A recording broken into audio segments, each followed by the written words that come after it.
Saudações, Dux e Duquesas Tricolores. Aqui quem fala é Duque Tricolor. Para mais um análise da FluPress. Se lembra da FluPress?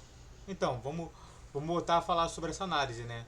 Parece que teve um projeto descontinuado, né? Que infelizmente eu acho que é triste ver isso acontecendo, mas voltou justamente nesse último dia, né? Desse 19 de setembro, no jogo contra o Atlético Mineiro, né? Com o Dedé Moreira. Então, entenda uma coisa, que YouTube Live é todos os dias, sexta-feira, às 7 horas da noite. Então vamos aqui ao detalhe, né, da FluPress. Para quem não sabe, eu fazia diversas vezes isso e eu vou continuar fazendo. FluPress, risco 0, 1-0. Por Dedé Moreira, nesse horário aqui. Bom, amigos, o Fluminense passa por um processo extremamente complexo. A mudança drástica de alguns modelos que perduraram por 2 anos e criaram uma identidade. Estranho, né? Não gostei muito do início aqui não, mas tudo bem. Isso tudo no meio de um ano extremamente turbulento, com rodadas na última colocação do Campeonato Brasileiro, uma briga insana para sair do G4 e jogos decisivos contra times gigantes pela Copa Libertadores. Com quase 100%, tá? Só para falar aqui, sim, a gente está falando sobre o momento também do pós-jogo, né? Desse pós-jogo contra o Botafogo. Falando também sobre a mudança também da saída do Fernando Diniz, que é o sistema de aposicional para o sistema posicional de Mano Menezes. E estamos falando sobre a identidade, que é uma identidade em que o Fluminense é revolucionário e agora não. Agora não é mais revolucionário, agora é burocrático. E sim, tudo isso daí por conta de uma briga insana contra o G4 e grandes jogos decisivos na Libertadores. Sinceramente, nada mais além do que isso. Antes de falar mais sobre esse tema, se inscreva no canal, faça o trilho para você que curte, comédia e compartilhe. Vídeo todo dia é 10, 12, 20 horas. Pixa a tela e vamos continuar falando mais sobre o trabalho do Mano Hercúleo. Não é só substituir Fernando Diniz, um ídolo do clube. É implementar sua forma de jogar, diametralmente oposta do que o Flu praticava e principalmente pela especificidade do trabalho do Fernando. Não tem nada a contrário sobre isso não. Não sei se ele vai falar aqui, mas eu já quero colocar de antemão. É que o trabalho do Fluminense, o trabalho somente dessa nova função é justamente não desmanchar tanto a questão do Fernando Diniz. Isso é complexo até demais.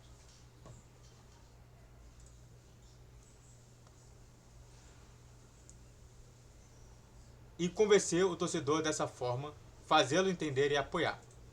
Porque com justiça, o trabalho de Diniz de 2022 2023 sempre estará guardado na memória de cada um de nós. E de fato está. Não é à toa que mesmo a gente agitando ódio ainda do Fernando Diniz, nós colocamos justamente diversos pontos em que Fernando Diniz é melhor do que o Mano. E é justamente isso que a gente fala. Então, novamente, concordo bastante. O Flu de Mano é exatamente aquilo que se viu ontem. E não dá pra criticar.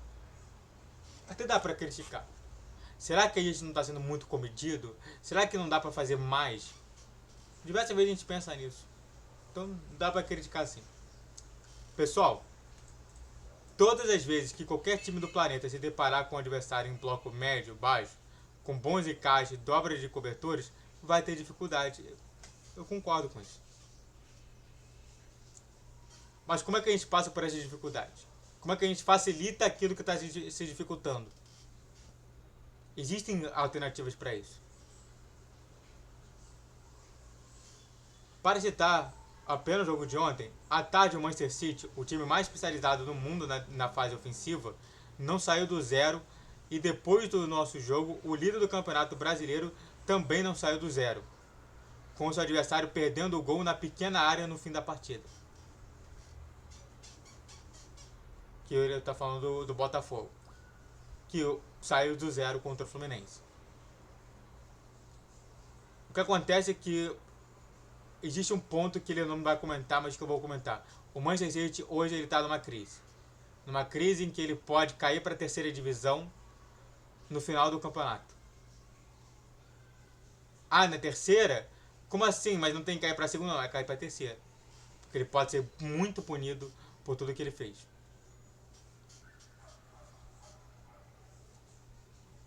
Se a gente recuar no tempo, vai lembrar da dificuldade que foi a Argentino Júnior ano passado. Aqui, um jogo muito parecido, definido no final. E os exemplos são muitos. Esse exemplo do Argentino Júnior para mim é um dos ótimos, né? Que a gente acaba empatando lá e acaba vencendo aqui por 2 gols de diferença, mas que mais parecia um. Então a gente entende que mesmo aquele espetacular Fluminense tinha problemas. E na verdade da história, o tempo foi passando e mostrando cada vez mais problemas, só que a gente não conseguia ver. Desde o Argentino Júnior a gente começou a ter mais problemas. Na história, desde a metade do nosso futebol praticado, né? A gente vence a gente vence o Sport Cristal lá fora, vencemos o River Plate aqui, vencemos e começou justamente a nossa derrocada com a vitória contra o The Strongest aqui por 1-0. Aí a gente sai lá pra fora, perde pro exatamente isso. A gente perde pro River Plate, perde pro The Strongest e empata aqui. É só pra gente dar um exemplo sobre isso. E ontem era o Atlético, um time que é muito forte, com jogadores muito capacitados e que podem equilibrar jogos. Exatamente. Alonso, Arana, Hulk, Scarpa, Paulinho, Bernard. A tarefa não é simples e a impaciência com a dificuldade não se justifica. Eu concordo com isso. Mano fez quase tudo certo. A escalação inicial sem Melo e Marcelo se justificava. Sem Felipe Melo e Marcelo. Não é um jogo que dá para correr risco contra um ataque tão forte. Que bom, né? O Atlético fora de casa é um time que preza muito mais pela agressividade, pelo controle do que pela agressividade. Foi assim que venceu o São Paulo no Morumbi pela Copa do Brasil e depois classificou para a semifinal.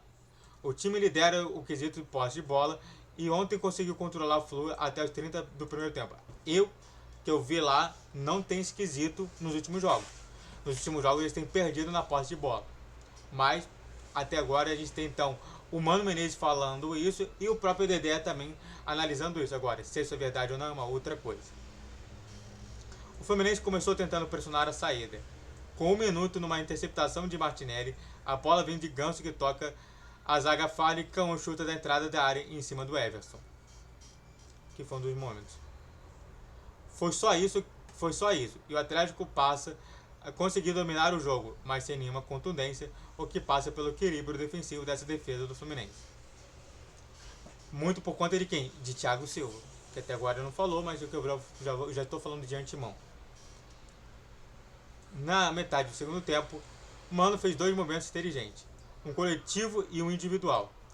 Adianta o time pressionar mais o Atlético e inverte Serna e Ares, que passa a levar vantagem sobre Fux, zagueiro que fazia o lado direito, que aliás foi um ótimo zagueiro. Aos 31, Ares dá no Diogo, que gira e devolve ao colombiano, entra na área sozinho, mas erra o último passe. Aos 33, o inverso. O Diogo ataca a última linha defensiva da área adversária, recebe lindo lançamento de Ares, e eu não vou chamar de cruzamento, dá um passe rasteiro para o meio da área, Serna de frente para o gol, fura na melhor chance do Fluminense no primeiro tempo. Que foi triste, né? Nesse tipo de lance você não pode fazer erro. Aos 35, o único chute é o gol do Galo. Hulk recebe no meio e se arrastando sozinho, toda a defesa do Fluminense, que ainda consegue dificultar a finalização, que vai no canto e Fábio espalma. Foi aquele lance, né, foi aquele lance esquisito. Não o lance do Thiago Silva, não. No intervalo, foi um lance esquisito. No intervalo, um drama. Sai Thiago Silva, fator preponderante para o equilíbrio defensivo do Fluminense. Olha aqui o que eu falei. E Mano acertadamente não vem com Felipe Melo.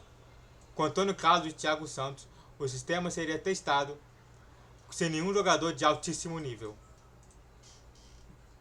Eu acho que os dois são de nível bom, mas não tão altíssimos assim. e o sistema passa no teste.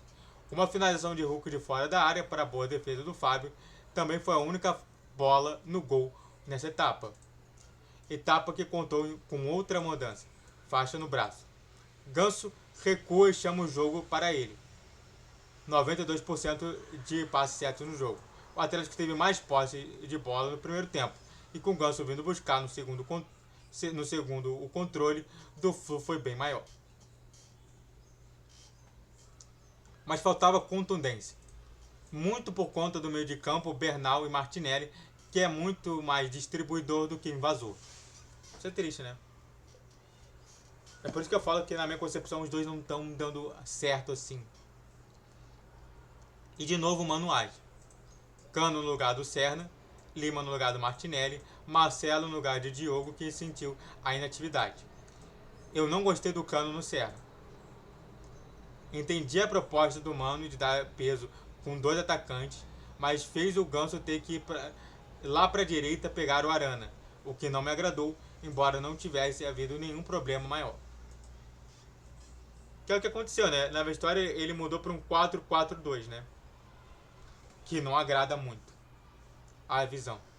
Lima no Martinelli era coerente. Um jogador de invasão e chute de média distância no lugar de um que faz um jogo extremamente burocrático. Exatamente. E Mano tinha 2 opções para o lugar do Diogo. Guga para manter o equilíbrio e consistência em Marcelo. E de novo o Mano acerta. Scarpa, que jogava ali, não é um ponto de velocidade, e buscar o fundo dava para o Marcelo. Logo depois o Milito jogou o Palácio para correr em cima do Marcelo ali, mas o jogo já estava muito sob o controle do Flu e o Galo querendo levar para o empate em Minas. Normalmente, acho que é bem óbvio, né? Ainda assim, contundência necessária, Mano coloca o especialista no X1. Sai Cauã, que precisava muito evoluir seu jogo fora da área, e entra Keno. Repare que o tempo já se esgotava e o 0-0 parecia ser o destino do jogo. Mas num jogo de 180 minutos, há de se ter maturidade. Tentar a vitória sem entregar espaços para o adversário. Não dá para exigir 4, 5 atacantes de risco de contra-ataque mortal do adversário. Eu concordo com isso. Mano e o time foram muito maduros e pacientes. E a grande jogada enfim veio. Ganso abre o movimento que ele faz o jogo todo para abrir caminho dentro, mas que o time, principalmente Martinelli, não aproveitou. Marcelo se coloca por dentro, livre. Claro que Ganso iria chegar, o passe sai forte, rasgando a grama na perna de esquerda do Marcelo. Marcelo de costas não podia dominar inteligentemente, já solta de primeira e acha que é no 1 contra 1. E a grande jogada do ano vem aqui, pelo nível de dificuldade. Keno não podia cortar para dentro porque havia cobertura e vai levando para a linha de fundo para a perna ruim. E quando a bola estava quase saindo, ele precisava cruzar. Mas esse cruzamento não era muito difícil, mas era muito difícil, porque tinha que passar do primeiro pau e a bola já estava dentro da área. Ele consegue pegar bem embaixo dela com precisão, muito difícil e avançado com os pés esquerdos. Por dentro, invadindo a área, Lima segura um pouco a passada para ter a distância necessária para gerar impulsão. Sai no cruzamento perfeito, Lima vai lá em cima e cabeceia forte para delírio da torcida tricolor no Maracanã. Maracanã, que lotado de tricolores, não vê uma derrota do Fluminense contra time de fora do Rio em mata-mata desde 91. Caramba, hein? Vitória gigante do tamanho do Fluminense. Saudações tricolores, e a tabelinha que ele fala é: Thiago Silva já postou nas redes sociais o início do tratamento. Impressiona o profissionalismo e entrega. O respeito ao Fluminense se mostra em ações e não em palavras. E para mim, essa foi uma ótima situação. Outra decisão sábado. Situação no Brasileiro complicou com a derrota para o Juventude. O principal objetivo do ano continua sendo não jogar a Série B em 2025, que foi disputada mais ainda contra o Botafogo. Então é isso, né? Muito obrigado a todos que assistiram, eu fico por aqui. Se inscreva no canal, faça o vídeo para você que é coach, comente, compartilhe. Redes sociais, inscrição de vídeo, Vitória 10, 12, 20 horas, Pix na tela e YouTube Live todos os dias, sexta-feira às 7 horas da noite. Se eu concordo com tudo isso, perfeito. Saudações tricolores, até a próxima.